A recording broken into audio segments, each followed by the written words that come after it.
Hello, Rafael Raza in the house, yo. Okay, kali ni aku ada peluang untuk tengok satu event yang orang panggil apa, boleh lah. Tapi cara juga macam-macam modified. Tapi ni international punya, bukan benda biasa-biasa. Kau tengok Loris Kenya punya lah besar, aku ingat kecil je. Dia buat punya angkut macam ni, dia buat hiasan. Tapi ni belum lagi. Ni dia.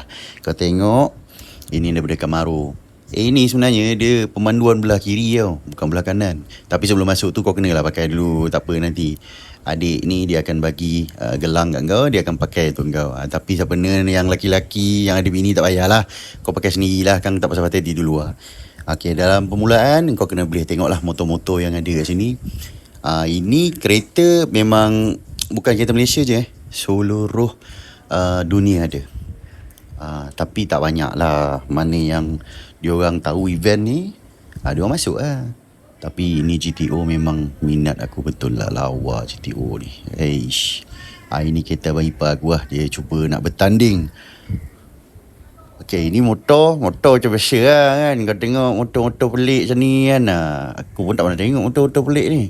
Tapi ni kali lah memang tak tahu nak cakap macam mana kan. Ini pun aku tidur 2 jam je sebab nak kejarkan event ni.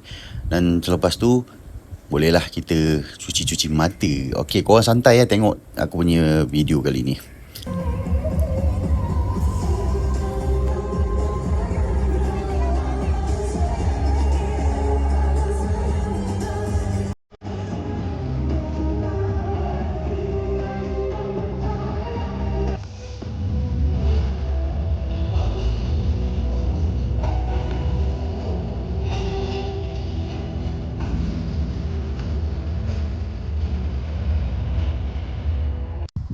Okey, kemuncak untuk event ni sampai pukul 9 malam kang. Dia akan umumkan siapa pemenang.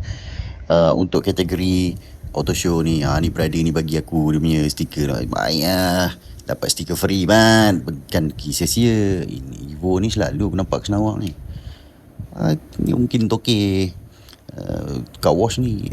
Tapi ni kereta warna hijau ni memang menarik betul. Besar juga kereta Challenger ni.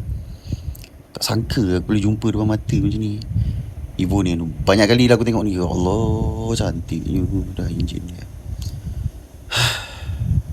Mampu tengok je lah. Nak bela kereta ni, macam bela kereta tu apa. Ini tebur apa benda tebur ni banyak-banyak ni. Nak gimana bang, tebur banyak-banyak ni bang. Ya Allah, lain macam kau punya modify ni. Ni kancil. Ni comel ni. Ni dulu Poji newbie punya. Lepas tu dia jual, bagilah kawan pakai. Ini kereta kancil ni memang bagi inspirasi aku. Ada 2 biji kancil kat sini. Lain semua kereta semua memang saya cakap pun dah lalut dah. Okey lah, sampai sini je lah video aku. Kau tengok mata aku pun dah rabak dah ni. Okey, jumpa lagi.